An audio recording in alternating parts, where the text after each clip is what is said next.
Okay, good morning. Looks like it's 10:30 and we'll get started. It's nice to see everyone.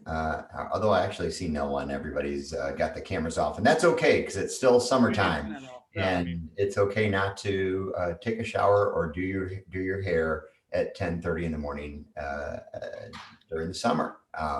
During the school year, that might be a problem. Um, I know, first of all, a couple things. I know that this is scheduled during summer school and it's scheduled during our new teacher orientation. I really wanted to talk to the teachers before I meet with the parents, and parent meeting had to happen today. So with a domino effect, as inconvenient as it is, I do apologize not having everyone be able to be on the call. We are recording it. So as soon as we're done with this, we'll get this uploaded to a YouTube link, send it out to all staff. People can watch it whenever. So this is basically going to be the same information as the parent session at noon. And then the only difference is what questions. Question was It's really up to you guys. And I because have I was looking back at other months. for an hour. Specifically, I was just So looking any questions from anyone before we get started? and also the last month, the month end, the cash adjustment. Okay. So this is about the shield testing. There is information here just about the, what we'll do is start with about a 15-minute video from Shield. So I won't be doing the talking, they will, and then we'll have some Q&A at the end. So let's see if I can check the screen. Oh, Tim, you have us muted and no video, but we can hear lots of chatting. Okay, let's see. Let's try to fix that. What did I do with the settings?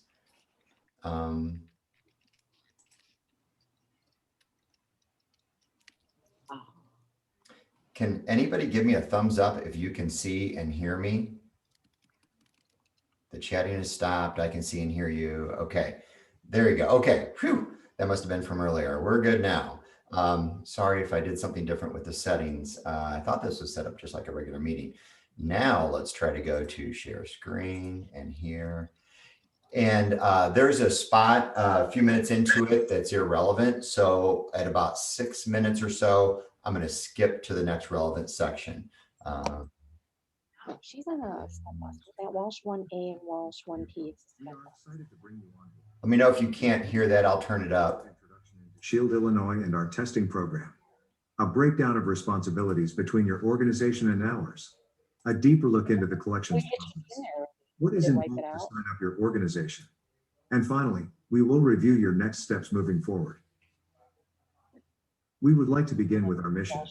Shield Illinois is working to control the spread of COVID-19 across the state of Illinois, safely open schools, protect workplaces, and save lives by deploying an innovative PCR COVID shield screening and diagnostic program.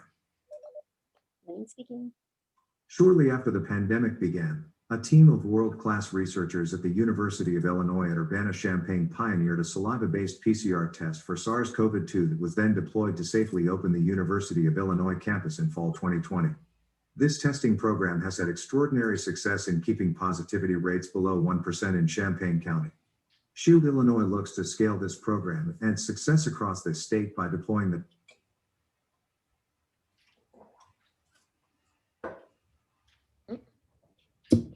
Okay, not sure what happened there. I think everyone is muted, but double check and make sure you are muted. I don't know why the video stopped. I didn't touch anything.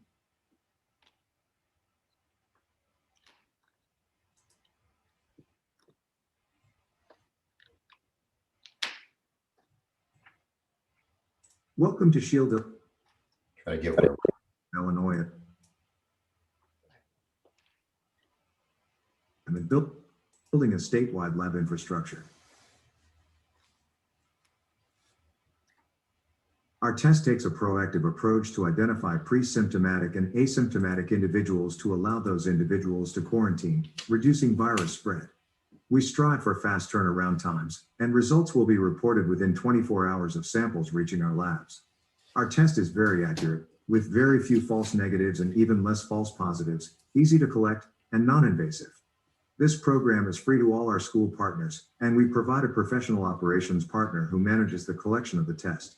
All of Shield Illinois tests are processed in CLIA labs located throughout the state. Shield provides both the CLIA waiver and the doctor's order.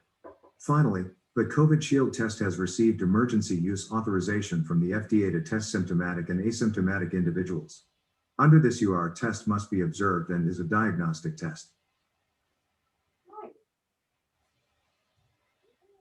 The collection process is simple, easy to set up, and will be managed by a professional, trained operations partner. Firstly, patients will deposit a small amount of saliva in a vial and close the vial securely. Then the operations partner will associate the physical sample with the patient's electronic record. At this point, the patient will drop their vial off at a collection rack and exit the collection site. Your operations partner will take the samples to the nearest lab at the end of the collection period, and results will be delivered within 24 hours. We included a collection example at the end of this video and an in-depth look at the lab process for your reference. There are three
Okay, I just got a text from someone that you can't hear the video. Can you give me a thumbs up if you can hear, if you were here in the video?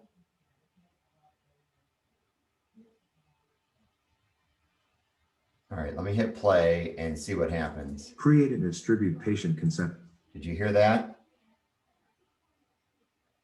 Okay, we're going to keep forms and going. patient rosters if applicable. Finally, your organization will be responsible for all communication to constituents. This may include employees, students, parents of students. As previously mentioned, the collections process will be managed by an operations partner. They will be using the electronic medical record software point and click, or PNC for short, to collect tests for your organization. PNC Mass Tester is a cloud-hosted software used at all Shield Illinois collection sites and holds patient records. Each organization referred to as an agency, and your patient records will be associated with your organization's agency. Once a patient record is created, a unique QR code may be generated and printed for each patient to access the patient record on site. You may also choose to give access to teachers, staff, and parents of students to a patient portal. These groups will use your agency's unique agency code to create their portal account and associate this account with their patient record within PNC. Parents will create a portal account for themselves, then add their children as dependents on their account. Once the lab processes your organization's samples, results are reported to 3 groups. All results are reported to Illinois Department of Public Health, who then sends results to local health departments. If your organization makes portal accounts available to adults, they will receive their test results directly to their patient portal. Your organization will also receive batch results to PNC Mass Tester, provided patient consent to view results is obtained. You may choose members from your team to access PNC and view batch results. Email and text alerts when a positive test is reported are turned on for all results viewers. Your organization must gain consent from all patients participating in your testing program. This consent is for Shield Illinois to share patient results and demographic data with your organization. You may choose to mandate testing for your organization and have patients who do not wish to participate in the testing program opt out. I know, that's why I brought a sweater and I told Beth I'm freezing in my room in the hall, and then she's like, it's a sauna, and I'm like, unless I'm like. Once you have obtained consent, your organization must create a patient roster. This roster will be uploaded to PNC to create patient records. Shield Illinois provides an Excel template and instructions on how to complete and upload the roster through our onboarding guide. Below are the required demographic fields. It is important to provide the most accurate information as possible. Illinois Department of Public Health requires some of these fields, such as race and ethnicity, and our roster fields cannot be changed. Please allow for 5 to 7 business days for PNC to process rosters. Once a roster is uploaded, the patient records will be created. If your organization wishes to add participants to your testing program, a roster with only the additional participants may be uploaded. If you wish to provide patient portals to parents, each student must have a unique email or mobile phone associated with their record. This also applies for parents with multiple children in the testing program. Each child must have a unique email or mobile phone.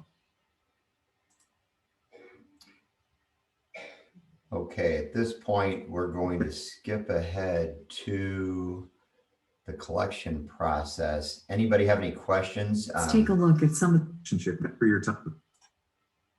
However, test results. Any questions before we jump into this part? This will go into the details and you'll see some examples of a junior high style collection sample, and then a couple different options for K-5, fifth grade option, and then it even shows a first grade option. Some you've got an option to go to classrooms versus a common area, and your principals are working on this. They're going to develop what's best for your school and how to collect. And just a reminder, please keep muted for everyone. I appreciate that. Let's see, I need to find the right 9.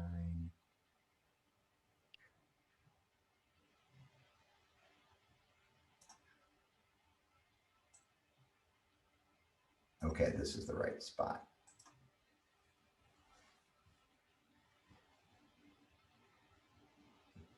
Just takes a second.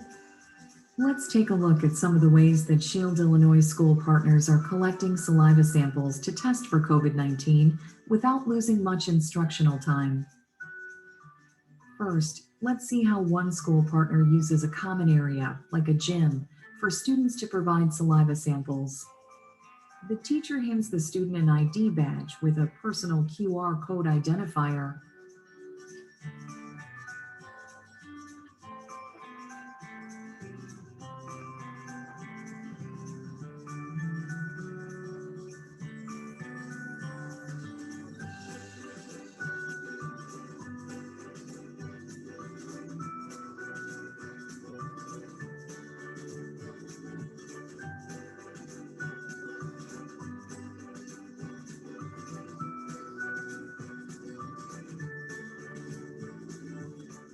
Once the student reaches the collection area, she sanitizes her hands and receives her test tube and funnel.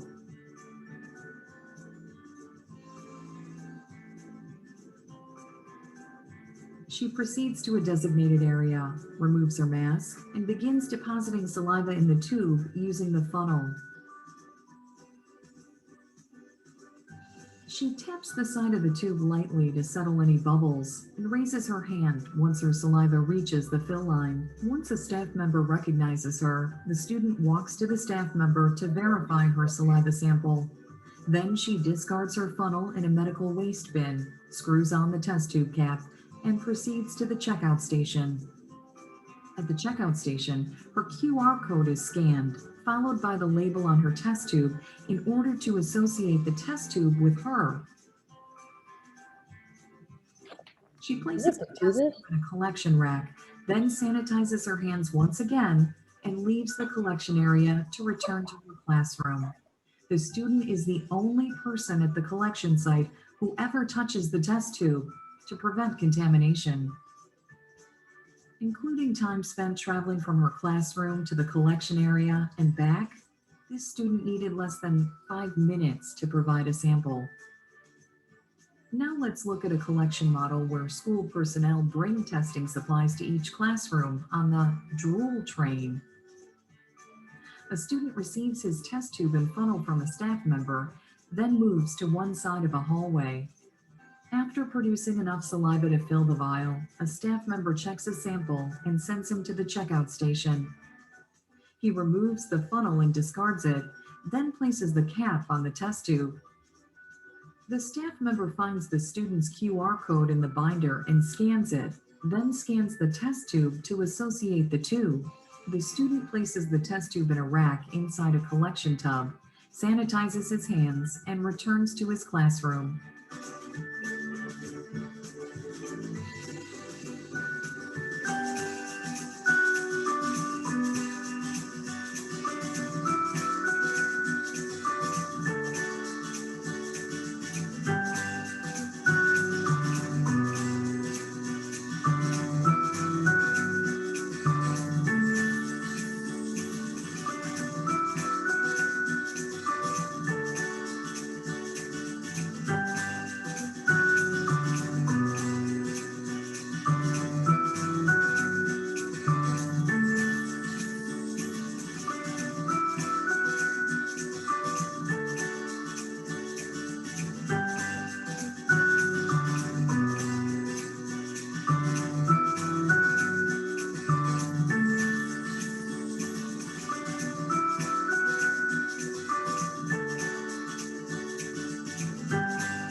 When samples arrive at the testing lab, the package is scanned to show the system that it was received by the lab and initialed by the lab technician.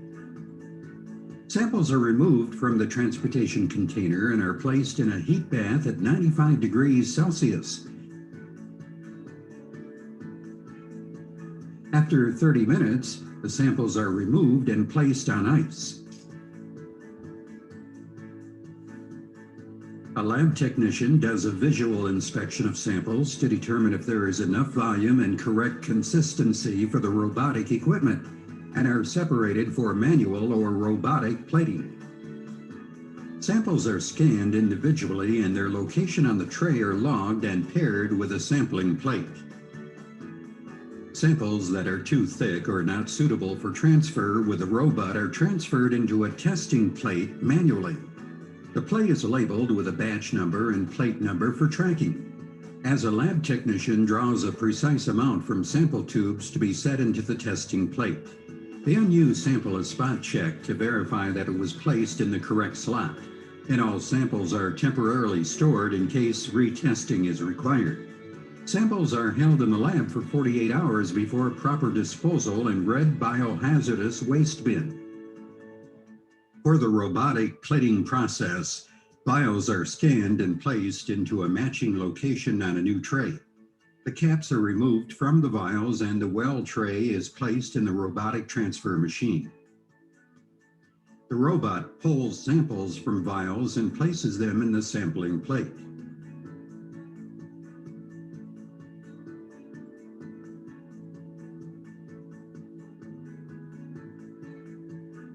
The sampling plate is sealed to prevent contamination, and the remaining sample left in the vial is scanned before transfer and temporarily stored in case retesting is required.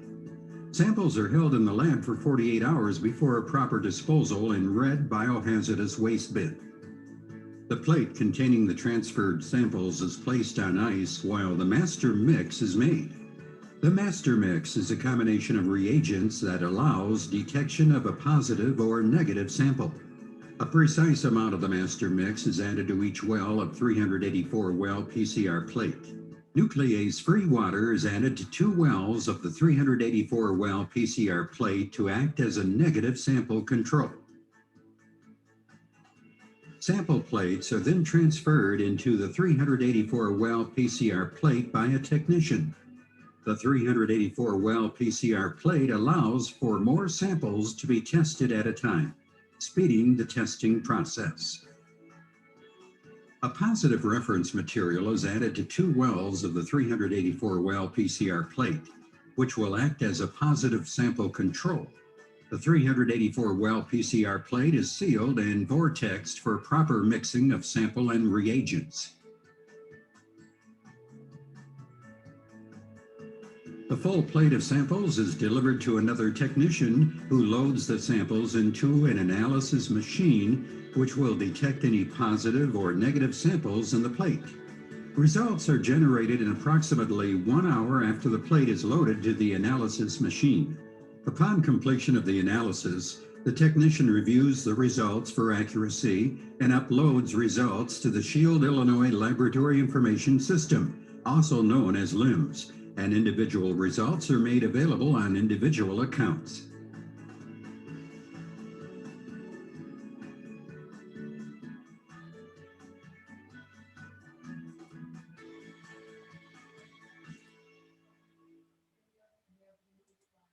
Okay. I have a special prize for anybody who can repeat those steps of what happens once it gets to the lab.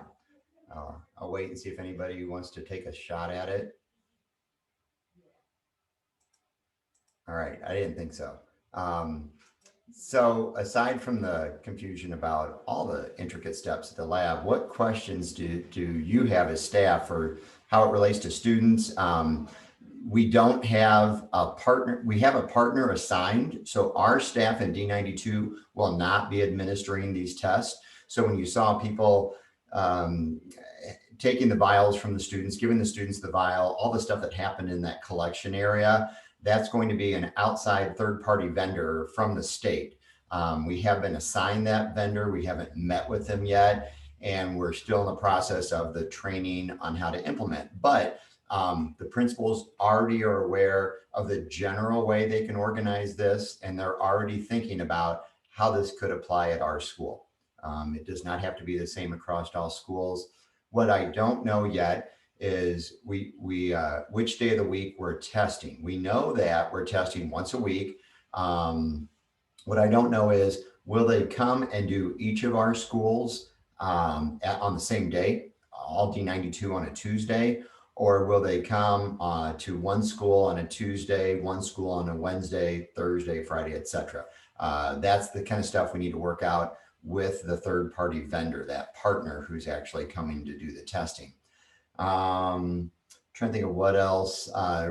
Obviously, this is opt-out, and we certainly hope that the vast majority of our students opt in and don't opt out. The reason for that is, if we have the purpose is surveillance, right? We want to screen everybody, and we want to catch the disease before it has a chance to spread. So what this video I don't think showed is that you can catch it 2 days before it shows up. So in the past, we did symptom screening. By the time you have a symptom, you're already spreading it on your way to school, the day before, etc. This catches COVID 2 days before. So the student or staff member feels healthy, everything's fine.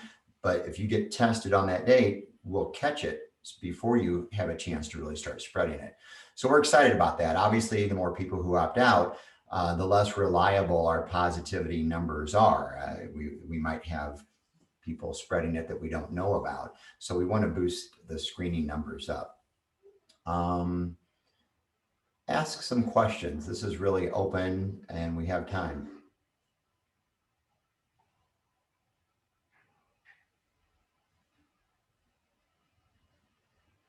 We are not, first of all, get vaccinated. That's probably the biggest thing. We're on the same page with the union as far as, and we verified this with Patty McGuire, our lead nurse throughout COVID for this. But if you're vaccinated and if you're vaccinated and asymptomatic, you're not going to get quarantined this year. The only way you would be quarantined if you're vaccinated is if you have symptoms, then you could get a test if you're already vaccinated, and the test would clear you and you're good to go. You might just have a common cold. all you need to do is get a test and come back to school the next day. So we don't foresee our staff who are vaccinated being quarantined at all and things like that, unless you really do have COVID. That's a different ballgame. But this screening, we believe, will help keep everybody safer. I know you guys can unmute yourself because people have been doing it. Oh, this says you can't unmute. All right. I don't know why of all of the Zooms we've had, why this one has been so wonky. Let me make sure you have the ability to unmute. I thought you did.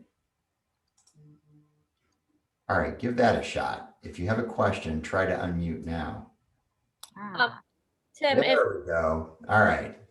if our testing day falls on a day that we are not in school, would it skip for that week or would it move to the following day, or how would that work? I assume you say it like a holiday or something, right? Is that Correct, what you're yeah. talking about?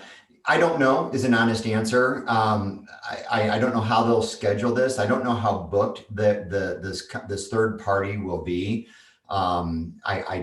So that's a good question. We'll find out once we get some of those details planned with the third party vendor. We certainly don't want to have days where we're skipping. So yeah. Hi, Tim. This is Ebony. Hi, I'm Ebony. about the AM Oasis students. So how early are the Shield techs going to be here at the building? So that's a tricky thing we're gonna have to work out with them, Ebony, is that what this video also did not say is that they don't want you to eat or maybe even drink an hour before the test. So we've thought about, initially we thought, oh, we can do this right at the beginning of the day, like when kids are getting off buses or something like that. But then you don't know what they've eaten or drank prior to that. So we probably wouldn't be able to start this until it's an hour into the school day, or you could do it, before lunch, or if you do it in the afternoon, you have to wait once again for an hour after lunch. So that actual schedule and when that'll happen is something we haven't worked out with the testing company yet. Okay, thank you. Yep. But that hour is the key piece. It would be great if we could just let them do it when they got off the bus. That would be super easy, but not going to work. Tim, are EC students participating in this as well? I thought I read somewhere, Jackie, that I don't think they are eligible for the testing. I don't know if that's for sure or not. But once again, we haven't met with that third party to get some of those questions answered. But that's on the radar. But at this point, I don't believe it applies to EC, but I certainly could be wrong about that.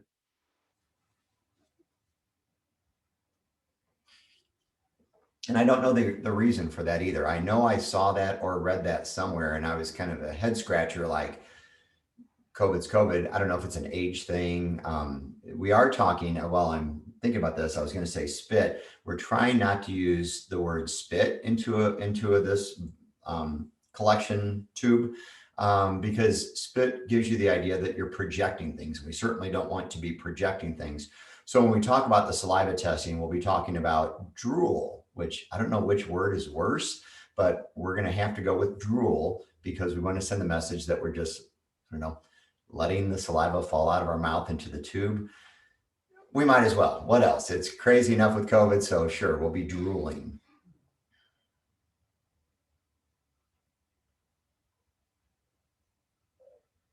I was planning on not drooling until I was well into my 80s or 90s, but apparently we're doing it sooner. We'll call it leaving a sample. Depositing a sample, leaving a sample. I like the way you think, Ebony. What other questions?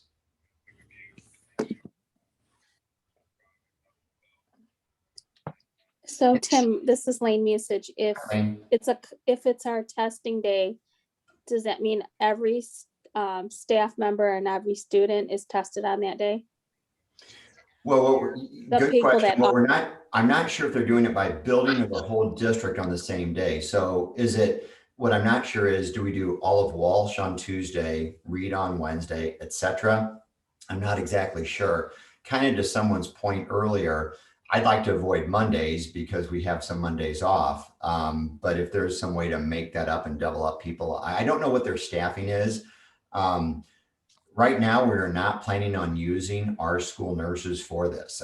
We'd like to set this up with a third party, kind of a turnkey operation, and they run it all. I did have a parent question around, will the students still be supervised during this time? And the answer is, of course, yes. So whichever way we set this up, they're not going to be out of the sight of our site, as this video shows, of our staff. Our staff will always be present. They're not going to go into a room alone with a third-party vendor person. But Lane, I don't think I completely answered your question. Makeups, is that what you were asking?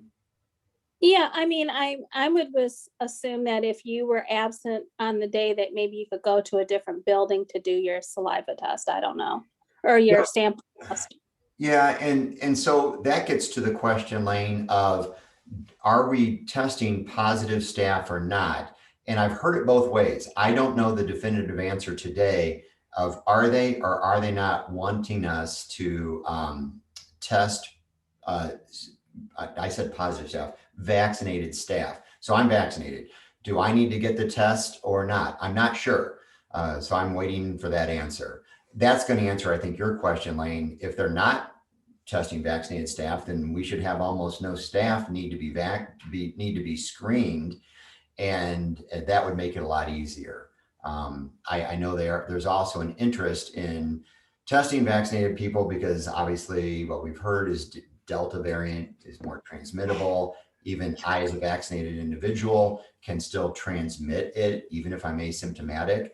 So this is confusing, and I'm waiting for the answer on staff. Certainly, if we know that it's set up, let's say you're a staff, and if it's Tuesday and that's your building's day, we'd like to think that you could do it. If you had the sniffles that morning, weren't feeling well, you could get tested and then get your all clear to be a vaccinated staff back the next day. Just don't spread the sniffles. So I know I didn't give a final answer for that. Some of this we still need to meet with that third party vendor. Our target start date continues to be August 23rd. That's that first full week of school. And I'm hoping we stick to that. I really want to stick to that date, but we're out of that. That's out of our control. We were about a week and a half ahead of the flood. So when we got our process started to do the shield testing, they were still very accommodating. We were earlier in line, but about a week and a half later, the dam broke, and so many school districts have flooded with requests to do the shield testing. Now I get the sense we're a little bit, the line is getting longer. And so I'm trying to stick to that week of August 23rd to start our first round of testing. Fingers crossed. Good questions. What else?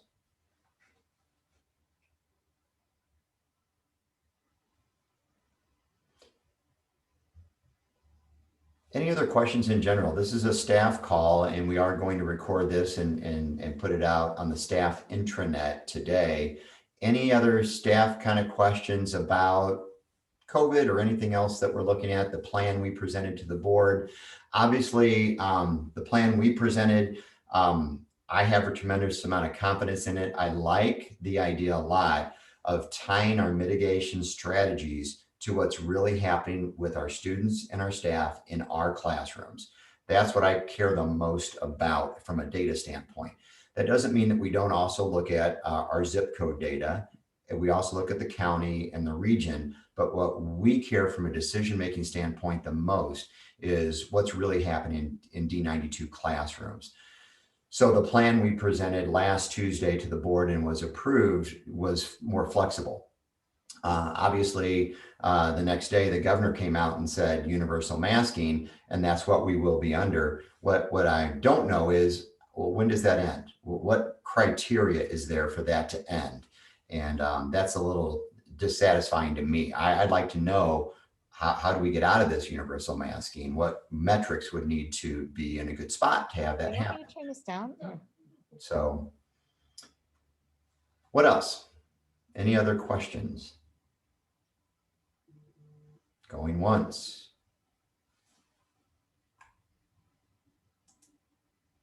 I have to listen to the whole thing. Guys, gotta be careful if you're not muted. You never know what you're gonna say. Okay, well, last chance. Otherwise, I know it's summertime. I really wish, let's end with a celebration though. I keep saying this and I mean it. Let's really celebrate the fact we're in person this year. We aren't debating about remote and hybrid and all that. I mean, think about what we were going through, childcare issues and everything else a year ago. This is as normal is going to be able to get during a pandemic, and let's celebrate that. We've got Opening Institute next Tuesday. We're excited for that, and it'll be great to welcome everybody back, see everybody. Still masks, unfortunately, but let's keep keeping each other safe, keep the kids safe, and I think we're running towards normal faster than it might look, we hope.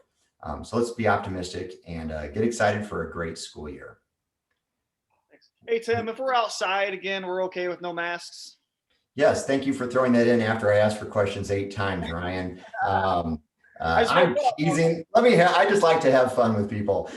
Yes, every time I say masking, what I try to say is indoors, indoors, indoors. Outside, 100%, no mask. I was over at Oak Prairie today, saw the softball team getting on the bus, and we weren't wearing masks outside, but then they were putting on their masks to get on the bus. So it's nice to see people's faces outside. And I just want you guys to know, along with Ryan's question, I mean, I'm very sensitive to as soon as we can get it to a point where vaccinated staff don't have to wear masks, as soon as that is safe and good to go, we want to get there. We're trying to go there as soon as we can, as safely as we can. Any other questions? I really do mean it. This is for you. The more questions you ask, the better. Last chance. Anybody? I do have a question. Yeah. So if they don't have to wear masks outside, do they still have to social distance? Nope. 6 feet? Nope. Okay, so it's Outside's outside. outside. Okay. That's my understanding today. Is that Roxanne? Yeah. Hi. Yeah. So right, Roxanne, that is my understanding today. And I'll tell you, I'm not gonna act like, as much as we followed this, literally there was guidance up on the ISB website over the weekend that came out, and it's been taken down. The link is now broken. So I don't know what they're changing in that, but it's not like we don't know, but it's hard to say with certainty where we're at when tomorrow something can come out and be a tweak on how we quarantine or that. So we're pretty good. We know pretty much how we're starting the year. We know, I can say with some certainty, Roxanne, no social distancing or no physical distancing outside, things like that. With the caveat that it does change a little bit from time to time. One more thing that I forgot about, if you're still listening, is that in classrooms, I really would like to work towards, we're not going to start this way, but where's my mask? I just had it. If we could get to a point in classrooms where we could be situational masking, I'm really interested in that. We won't be able to start the year that way, but I'm thinking of like, if we walk around with our mask around our wrist and that kind of stuff, I can foresee a time this year when we'd be able to have students working at their desk with no mask, because the desks are 3 feet apart. And then if they have to get up to walk to the pencil sharpener, or if there's a small group working at a table, maybe they put their mask on, go do that, and then come back.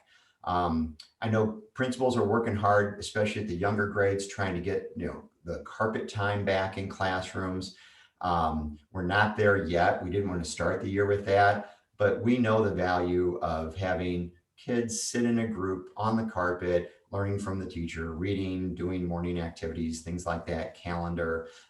We want to get back to that sooner than later. So we will keep talking with your building principals. We're going to keep moving forward as aggressively as we can on lessening the mitigation strategies such as masking, as long as it's safe. We're trying to just make sure everybody stays healthy. That's it. That's the bottom line. And get rid of the mask as soon as we can. Okay, great. You know what? I do have one more question. Sure. So if you're enrolled in the Shield test, it's I believe you don't have to quarantine for close contact. Can you explain a little bit more on Yeah. that? Oh, you know, like if they're testing every Monday, and let's say Johnny tests and he's negative, but then later that night he's informed that he's near a close contact. So now he's not going to test again if they're only coming once a week. Can you elaborate on that? Do we send them to a CVS, or I mean, I don't know. So the close contact, and we are still waiting for an updated guidance document to come out. You may have heard me reference that. I'm talking to parents or the board last Tuesday. For the close contacts, the easiest thing, the safest thing I'll say right now is this, that if the students are wearing a mask, because the students aren't vaccinated, right? If they're wearing a mask and they are 3 to 6 feet, they're not going to be quarantined. That's the guidance as I understand it today. If the students are not wearing a mask and they're within that 3 to 6 feet and they're by a close contact, they would be the close contact who is quarantined. So my understanding of the guidance now doesn't directly get to that testing that you're asking about, Roxanne, as much as the proximity, whether or not they're vaccinated, the proximity, and then whether or not they were wearing a mask. Now, when you're vaccinated, that changes. Like we said before, if you're vaccinated, we aren't looking to have you be quarantined as a close contact unless you're symptomatic. However, my understanding is if you're vaccinated and you have the symptoms and then you get the test, the PCR test, and you're clear, then you come back. So theoretically, we'd like to see that be less than a day, if that. We'd like to see it that quick of a turnaround.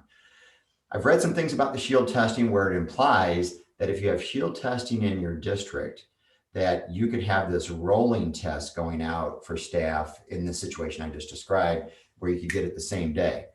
I'm not confident in that. I've read it, but I don't know how they're going to implement that. So we're going to let you guys know when we know with certainty what that plan is. Okay, thank you. Yep.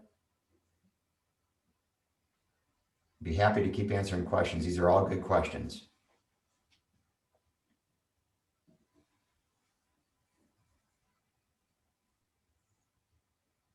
Okay.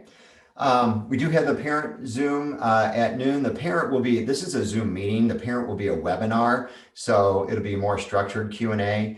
And so you are welcome if you want to see this a second time. It's going to be basically what we just did from a parent version. But we'll put this up on the website. It should be on the intranet. Remember the staff intranet. You have to go in and log in to get to that. But that'll be up this afternoon. And hope everybody has a great, you got one more week. Enjoy it. Soak up the summertime. It's still here with us. Take care, everybody. I'll see you next Tuesday.